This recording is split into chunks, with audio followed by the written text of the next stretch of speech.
Buenas tardes. Para empezar con el análisis de los impactos de la violencia sociopolítica en nuestro país, es importante que reconozcamos cuál ha sido el contexto histórico del conflicto colombiano,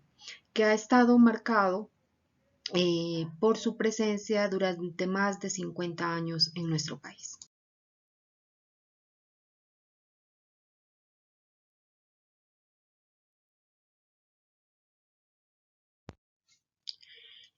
El conflicto armado colombiano empieza a registrar sus primeros brotes de violencia con el magnicidio del líder liberal Jorge Eliezer Gaitán el 9 de abril de 1948, lo que empieza a generar en la población en general descontento y algunos brotes de rebeldía en lo que se conoce como el Bogotazo. El fin del Frente Nacional fue el punto de partida para el fin de la confrontación entre los partidos tradicionales, entre conservadores y liberales. Sin embargo, este suceso también fue la puerta de entrada a la lucha armada, teniendo en cuenta las reivindicaciones sociales de sectores de la población que se consideraban marginados de esta decisión que solo había tenido en cuenta a las élites colombianas y que albergaba las expectativas y los intereses de unos pocos. Esta época, marcada por un fuerte crecimiento demográfico de las ciudades derivadas de los impactos de la violencia en el sector rural, la influencia de la Guerra Fría, de los cambios de la Iglesia Católica y la Revolución Cubana, determinaron para Colombia una serie de retos que no han sido atendidos ni resueltos históricamente. Para algunos, la violencia era el resultado de la delincuencia común y de la patología de nuestras clases populares producto de una cultura de violencia, mientras que para otros, y particularmente el movimiento revolucionario liberal MLR, lo estimaban como una consecuencia social de un problema agrario que nunca se había resuelto en Colombia. Para esta época las brechas entre las regiones se hacen más profundas. Los poderes locales empiezan a determinar nuevas formas de control de territorio a través del uso de las armas. El presidente Lleras Camargo, a través de sus intervenciones, asume que las causas de la violencia son diversas y que es necesario preparar al país para un proceso de pacificación. Sin embargo, su voluntad de paz se contradice al considerar que no es posible el logro de la paz a través de los grupos armados si el trato con ellos se asume desde una amnistía total, incalificada y ciega. Por su parte, la Comisión Norteamericana, que para este momento asesoraba al presidente,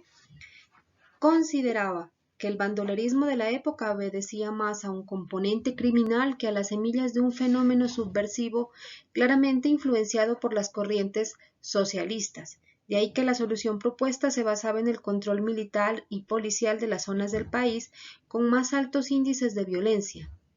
En este punto es importante mencionar que dentro de las recomendaciones que la Comisión hizo al gobierno colombiano se enmarcaba la amenaza en el largo plazo, de que el fenómeno de violencia que el país enfrentaba en este momento podía alimentarse de las tensiones derivadas de las desigualdades y convertirse fácilmente en un fenómeno insurgente. De ahí la necesidad de enfrentar y atender los problemas de tipo estructural. El aparente control del poder centralizado, el olvido de las zonas periféricas, unido a la confianza infundada por la firma del Acuerdo de la Alianza para el Progreso en 1961 en Uruguay, se contraponía al impulso de las ideas socialistas que promulgaba Khrushchev y todos esos elementos que fueron poco a poco reconfigurando el panorama ideológico colombiano. Paulatinamente se fundamentaron la aparición de nuevas corrientes de pensamiento político.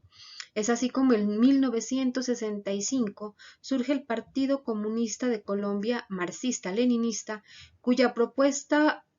en su propuesta fundaron el Ejército Popular de Liberación Nacional, conocido como EPL, cuya desmovilización parcial se dio en el año 1996. hasta hace pocos años y se reconocía la existencia de algunas milicias urbanas en la ciudad de Medellín. El movimiento revolucionario liberal, por su parte, había declarado marxista-leninista, con un marcado apoyo en zonas donde se presentaba una violencia que ha sido persistente y que empieza precisamente en esta época, sobre todo en la zona del Magdalena Medio, Valle del Cauca, Norte del Cauca y Tolima. Este movimiento ha sido interpretado como un claro tránsito entre el Partido Liberal a la guerrilla, como lo afirma el historiador Mauricio Botero Montoya en su texto sobre el movimiento revolucionario liberal.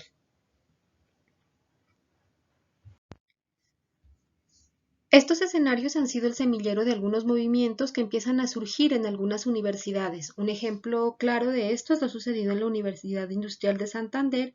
donde se gestan muchos de estos movimientos, de los cuales solo retomaremos el caso del ELN, al considerar que todavía es un actor que pues obviamente se encuentra en la actualidad de nuestro país y con el cual, si bien se han hecho algunos intentos de diálogo, se han visto frustrados por muchísimas circunstancias. Sin desconocer el momento histórico de organizaciones que en su momento fueron el Frente Unido de la Acción Revolucionaria FUAR, el Movimiento Obrero Estudiantil y Campesino MOEC, que sin duda alguna han descrito algunas páginas de la historia del nororiente colombiano. Esta dinámica de la nueva izquierda en América Latina no solo influyó en los movimientos estudiantiles, pues también generó cambios en algunas corrientes de la Iglesia Católica y partidos demócrata cristianos. Una muestra de ello son las encíclicas del Papa Juan XXIII, que abiertamente invitaban a la resistencia de los pueblos frente a las diferentes formas de control civil o militar. Sin lugar a dudas, todas estas características que rodeaban el entorno latinoamericano promovieron el posicionamiento de ideas que poco a poco consolidaron la creación de grupos insurgentes que actualmente conocemos. Vamos a empezar entonces hablando del surgimiento del Ejército de Liberación Nacional, el ELN. Razones de tipo histórico y de origen social son las que llevaron al surgimiento del ELN en la región de Santander, entre las que se destacan la lucha por la tierra, los movimientos de insurrección de campesinos y artesanos de San Vicente de Chucurí, que tienen un origen en 1928, la lucha de obreros que trabajaban en las multinacionales petroleras y el posicionamiento de la guerrilla liberal de Rafael Rangel. A comienzos de la década de los 60, nombres como Fabio Vázquez Castaño, Heriberto Espitia, Víctor Medina Morón y Leodoro Chora se escuchaban frecuentemente tanto en el sector urbano como rural del nororiente colombiano. Hacia 1964, el Partido Comunista Colombiano decide expulsarlos de sus filas al considerar que sus ideas son de extremo izquierda. Familias desplazadas por la violencia, muchas de ellas con una ideología política ligada a las corrientes liberales ubicadas en las diferentes veredas de San Vicente de Chucurí, se vincularon al trabajo de Vázquez, Espitia, Medina y Ochoa que habían iniciado.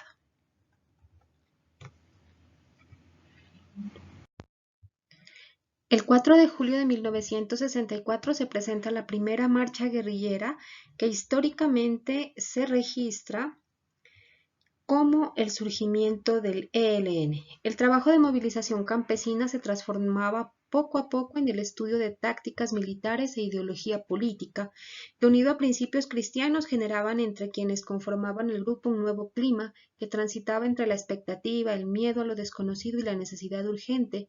de un cambio en las estructuras de poder. Porque los candidatos eran de los mismos ricos, ellos controlaban el sistema electoral y si alguno que estuviese de acuerdo con los pobres tuviese oportunidad de ganar, lo asesinarían como hicieron con Jorge Eliezer Gaitán y Rafael Rangel Gómez. Esa era una de las reflexiones básicas que tenía el ELN, al mencionar que el ELN era un ejército para la defensa de todos los pobres de Colombia. Esta consigna demuestra la forma como el trabajo político se reconfiguraba al interior del grupo con un propósito fundamental: alejarse de lo que la gente aún consideraba bandolerismo, a mirar de otra forma esta nueva perspectiva de postura política. A las filas del ELN se unieron varios personajes que históricamente reconocemos, algunos de ellos sacerdotes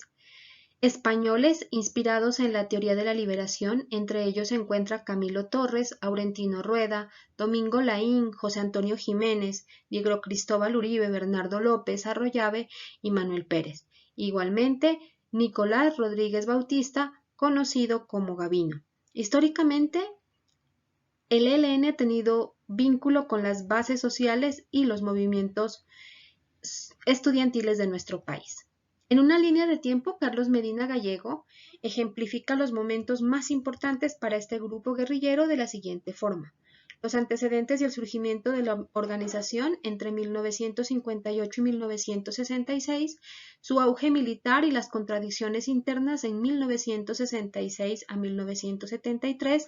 la Operación Anorí en 1973, la crisis interna entre 1974 y 1978, el camino a la superación de la crisis entre 1978 y 1983,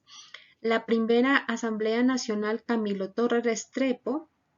y los procesos unitarios de la izquierda armada cuando surge la Coordinadora Nacional Guerrillera,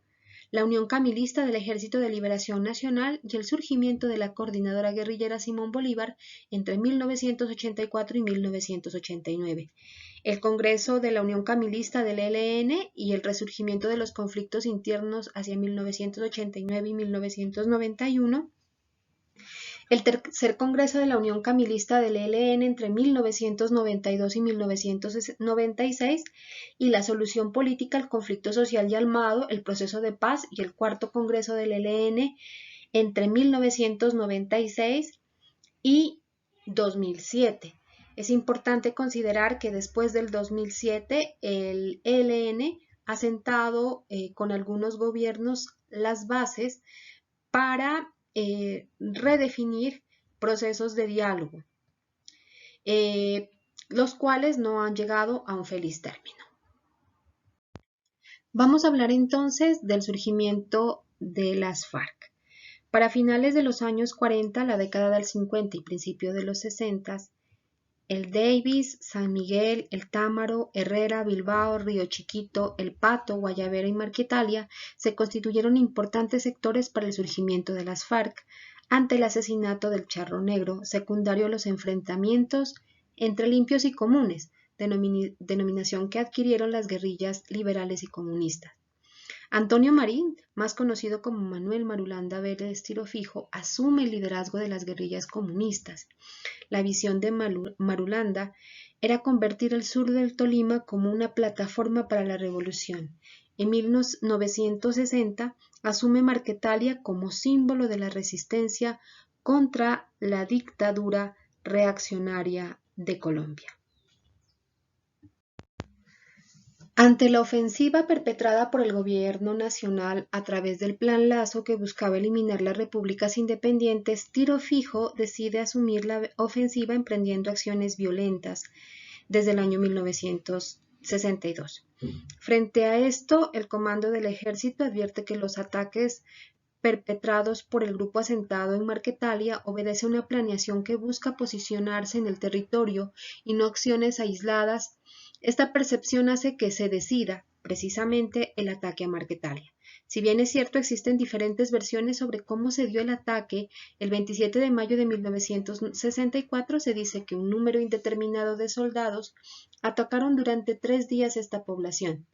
La historia cuenta que la derrota del ejército en esta zona fue evidente. Aún no se ha establecido cuál fue la causa real para que esto suceda. Cambio de estrategia de la guerrilla, falta de apoyo por parte más de la tropa del ejército. Lo que sí es cierto es que este evento no solo hizo que el movimiento guerrillero fuera conocido fuera de las fronteras del país, sino que catapultó el pensamiento de Manuel Marulanda Vélez al considerar que su accionar no solo debía circunscribirse al sur del Tolima, empezando a desarrollar la estrategia de guerrillas móviles que ocupen las 3 cordilleras. La nueva estrategia de acción se consolida en lo que se conoce como la Conferencia del Bloque Sur, cuyos resultados se dan a conocer el 20 de julio de 1964, lo que da a la guerrilla unas líneas generales que determinarían su accionar en las siguientes décadas y empiezan a configurar lo que históricamente se ha conocido como la guerrilla de las FARC. Carlos Medina Gallego, a través de una línea de tiempo, al igual que lo hicimos con la guerrilla del ELN, determina cuáles han sido los momentos históricos más importantes para esta guerrilla. El primero, de la violencia bipartidista y las autodefensas campesinas a la creación del Bloque Sur y la expedición del programa agrario de las guerrillas de Marquetalia, la primera conferencia entre 1948 y 1964. El segundo periodo, comprendido entre 1964 y 1966, corresponde a la construcción de las Fuerzas Armadas Revolucionarias de Colombia, FARC, desde la consideración del bloque sur de las FARC. Un tercer momento, las FARC, reveses y reconstituciones, tercera conferencia de 1966 a 1974. El cuarto momento, la consolidación orgánica y el Plan Nacional Militar, la cuarta, quinta y sexta conferencia entre 1974 y 1982. Encontramos un quinto momento referido a la constitución de las FARC, a la formulación de la plataforma de un gobierno de reconstrucción y reconciliación nacional, séptima, octava y la octava conferencia entre 1982 y 1993. Aquí se marca un punto importante en la historia de Colombia, y es el surgimiento de la Unión Patriótica como partido colombiano de izquierda, fundado el 28 de mayo de 1985, como parte de una propuesta de paz de las FARC a varios grupos guerrilleros, a través de la coordinadora guerrillera Simón Bolívar y el Estado colombiano. Sin embargo, este ha sido un proceso que tuvo muchísimas dificultades, considerando el asesinato de líderes de la Unión Patriótica como de militantes. El sexto momento es de la Plataforma de Reconstrucción y la Reconciliación Nacional a la Agenda Común por el Cambio para una Nueva Colombia entre 1993 y 2002, y la novena conferencia en el marco del Acuerdo Humanitario y la Administración Uribe entre 2003 y 2007. Encontramos después los diálogos que se determinan con el gobierno del expresidente Juan Manuel Santos, que empiezan el 4 de septiembre de 2012 y terminan el 7 de septiembre del 2016, cuando se da la firma oficial del acuerdo de paz. En este recorrido histórico es importante también mencionar al Movimiento 19 de Abril, conocido también como M19 o simplemente M. Fue una organización guerrillera insurgente fundada en Colombia, que tuvo a sus fundadores a estudiantes universitarios. Esta guerrilla surge a través del fraude de las elecciones presidenciales el 19 de abril de 1970, que dieron como ganador a Misael Pastrana Borrero sobre el general Gustavo Rojas Pinilla. Tras la desmovilización, el 8 de marzo de 1990, este grupo guerrillero se convierte en el movimiento Alianza Democrática M19. Es importante recordar que muchos de los líderes del M19 forman ahorita parte de la vida política de nuestro país. Entre ellos se encuentran Antonio Navarro Wolf, Vera Grave y Gustavo Petro. Se reconocen varios hechos históricos del M19, como el robo de la espada de Bolívar, el secuestro de José Rael Mercado, el robo de armas del Cantón Norte, la toma de la Embajada de la República Dominicana, los acuerdos de Corinto, la toma del Palacio de Justicia y la conformación de lo que fue la Coordinadora Nacional Guerrillera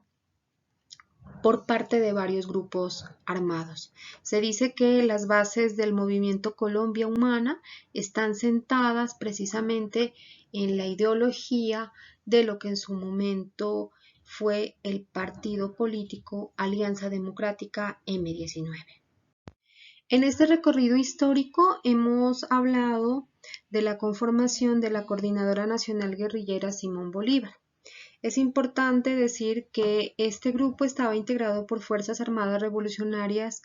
de diferente índole, entre las que se reconocen el Ejército de Liberación Nacional, el Ejército del Pueblo, el Partido Revolucionario de los Trabajadores, el Movimiento 19 de Abril, el Quintín Lame, el ELN, el EPL y el PRT, que ya los hemos mencionado y que seguramente hemos podido oír hablar de ellos a través de sus siglas, que forman parte también de muchas páginas de la historia colombiana. Como mencionábamos al principio, el conflicto colombiano se considera un fenómeno multicausal que se ha transformado, que ha mutado a lo largo de la historia y que es importante mencionar que si bien surge después de varios fenómenos sociales como es el magnicidio de Jorge Eliezer Gaitán, alimentado por los movimientos estudiantiles, sociales, con un corte más comunista, con un corte más socialista, es necesario entender también que el conflicto colombiano, que la violencia sociopolítica en Colombia también se ha visto alimentada por el narcotráfico. Encontramos entonces que en la década de los 70 se empieza precisamente a posicionar el tráfico de estupefacientes en toda América, principalmente en Perú, Bolivia y Colombia. Recordemos entonces que en la década de los 70 empieza a traficarse con marihuana para posteriormente pasar a la cocaína, considerando pues que varios países de América Latina tienen condiciones propicias para la siembra de la hoja de coca, ancestralmente considerada y valorada por nuestros pueblos indígenas y que desafortunadamente encuentra una transformación en la pasta básica de coca que se traduce precisamente en el motor y la gasolina de los conflictos, no solo en nuestro país, sino en otros países. La guerra contra el narcotráfico empieza el 30 de abril de 1984, fecha en la que fue asesinado el ministro de Justicia Rodrigo Lara Bonilla, asesinato que fue ordenado por el líder del cartel de Medellín, Pablo Escobar. Recordemos entonces que la década de los 80s y parte de los 90s se ve marcada por muchos hechos de sangre perpetrados por el cartel de Cali, el cartel de Medellín y personas vinculadas al narcotráfico que tenían mucho poder económico y político en Colombia. Es importante también entender que en el mundo se empieza a configurar una nueva denominación y es el narcoterrorismo, entendido como la cooperación y la alianza estratégica entre mafias del narcotráfico y grupos armados extremistas, así como grupos insurgentes o terroristas. Esa es quizá la más grave mutación que se ha presentado en el conflicto colombiano al unirse la lucha armada con el narcotráfico en diferentes zonas del país. Al hablar del contexto histórico del conflicto colombiano es importante también que reconozcamos que en nuestro país también se ha presentado otro fenómeno como es el fenómeno del paramilitarismo. Paramilitarismo que conocemos su accionar en la década, sobre todo en la década de los 90 y principios del año 2000. Sin embargo, es necesario considerar que históricamente el paramilitarismo en Colombia surge en lo que hemos conocido como la época de la violencia en Colombia en la década de los 40. Estos grupos paramilitares, también denominados autodefensas, se extendieron por diversas regiones del territorio nacional. En un primer momento encontramos a quienes se denominaban pájaros y chulavitas, que eran grupos de autodefensa con una base ideológica conservadora. A lo largo de la historia, los grupos paramilitares han sido posicionados en el territorio nacional gracias a la participación de políticos, de ricos, de hacendados, de empresarios, de colonos, de ganaderos, de narcotraficantes, de mineros, como también de campesinos e industriales. En la década de los 90 se crearon diversos grupos de autodefensa denominados como Convivir,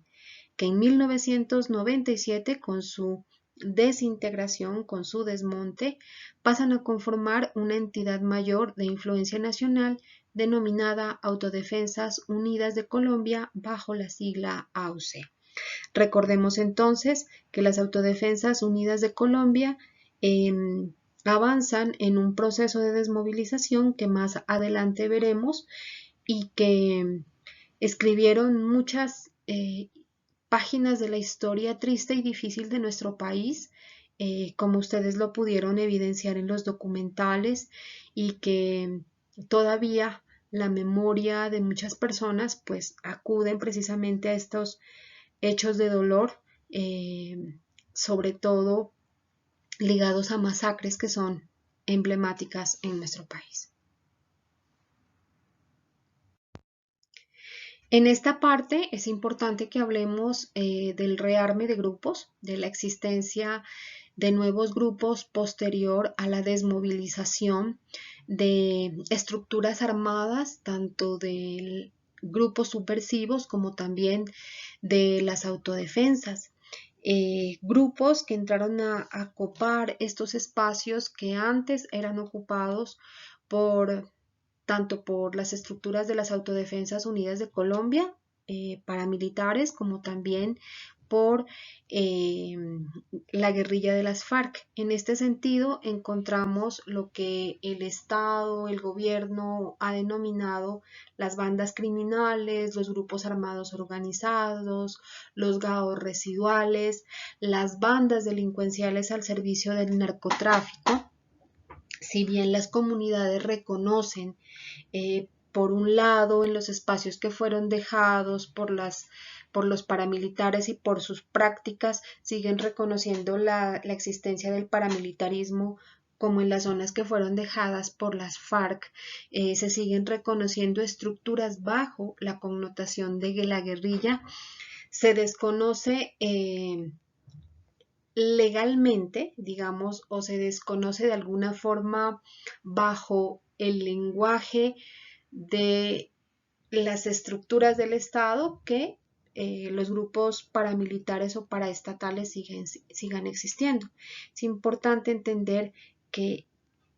todos estos grupos que se reconfiguran entran al servicio del narcotráfico y empiezan a considerar alianzas de tipo transnacional. Por eso no es muy extraño escuchar que este tipo de grupos hayan tenido alianzas con cárteles de la droga internacionales, como sucede con México con el cartel de Sinaloa.